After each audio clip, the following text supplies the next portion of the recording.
We'll do like a 2-minute overview.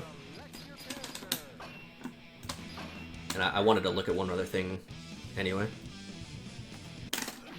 Alright, so formations. So this is P, this is P, and then this is PD. The D variants are all the old school ones. So like the stuff that you care about is like here's like punch formation, punch and kick. So like K ball, P ball, and you know they do a split. And the idea is like if I do this is old P formation, you see it's like the same function.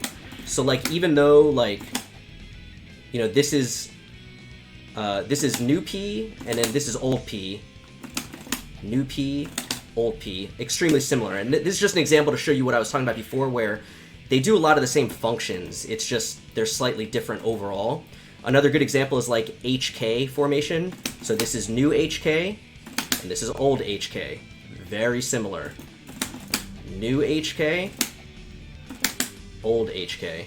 Very, very similar. One low, one high. So you get the idea. So the one that I was talking about before, this is new K, just regular K, and then this is KD, and you can see how the ball goes slightly forward. If you're having trouble doing K-ball Oki, you can just always do KD.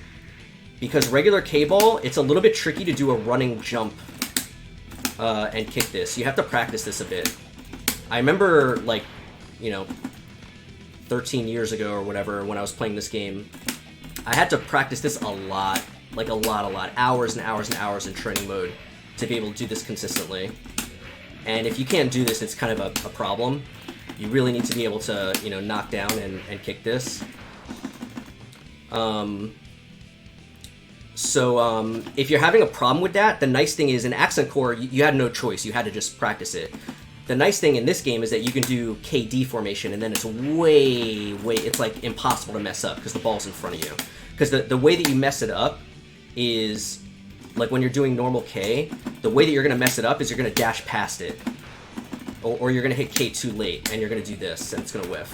Which still happens to me every now and then, but, you know, until you get the timing, it's going to happen to you. But if you do KD, it'll basically never happen. But like I was saying before, like when I was in the corner and I wanted to get myself out, I did KD so I could run forward and switch sides. The other thing I was talking about, just so you can see it clearly, so P-ball does not get hit by 2S, not even close. But PD-ball does. And S-ball does. And the other thing, I said you can use either one, but actually I think you really should be doing S-ball, because if you look, PD-ball, you can kind of see where it is out in front, whereas S-ball is further back. And when you're doing these kind of strings, you actually want the ball to be as far back as possible so that it hits as late as possible. That's what's going to allow stuff like that to combo. What does SH look like in this game? It looks like this. So not even close to the same thing. You're probably thinking of SH in the context of, what is it, this? Right, that, which is a really popular split as well. This is KS, and then U2P. And the nice thing is you can start to get a charge, so you can do stuff like that, or that, or, you know, whatever. There was a formation I saw in a video, actually, that I wanted to look at. I think it was PD. Is this it? Yeah, this was it. Yeah, this formation is interesting. Fino was using this formation a lot to zone. And the idea was that you teleport to the ball, and if they advance, you wind up switching sides. And it's kind of hard to show like this without having the dummy move, but you turn around in the air and you re-hit the ball. It's a really nice formation, actually. Okay, this was PD. Yeah, the idea is you can... Let me see if I can record the dummy to do...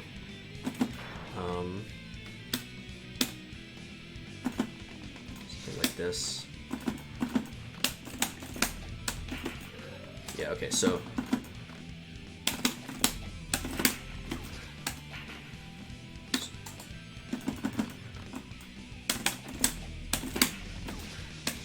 Yeah, see, like that. So you can hit both balls. There's like multiple options. You could do jump D, you could do jump S. Yeah, S is the surround formation. S is the only one that gets balls behind you, similar to Exerd. Exerd S formation is totally unique. It's not in any of the other games. So S ball doesn't go behind you in this game, but it does put balls behind you if you do S formation, which is kind of, I think, where they got that idea for Exerd to have the S ball just actually go behind you by itself. Yeah, Eno Toko is, he's a legend.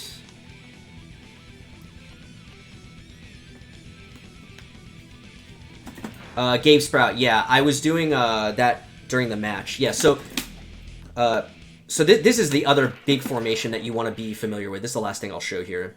But, so this is new PK, regular PK. This is PKD. This formation was kind of like the cornerstone in the old games of like all of your zoning, and I still use it that way in this game. I think it's the best formation for zoning. This is basically, if you're familiar with PK in Exerd, this is PK in Exerd. And the idea is you can do stuff like this. You can do stuff like, like this, right? So like if you just 5P the ball, they don't split. But if you summon another ball, it moves the K-ball into the moving ball, and it splits. So you get that.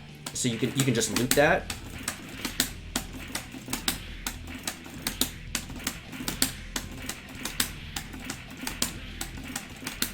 And then what Gabe was just talking about is you can actually micro dash first, 5P, and then ball summon, and you'll get a three-way split, which this is also in Exerd. So you can do this.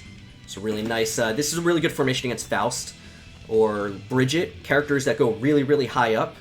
That you have a problem getting a ball high enough to fight them. That ball that goes way up is perfect for those matchups. I use this specifically a lot against Faust.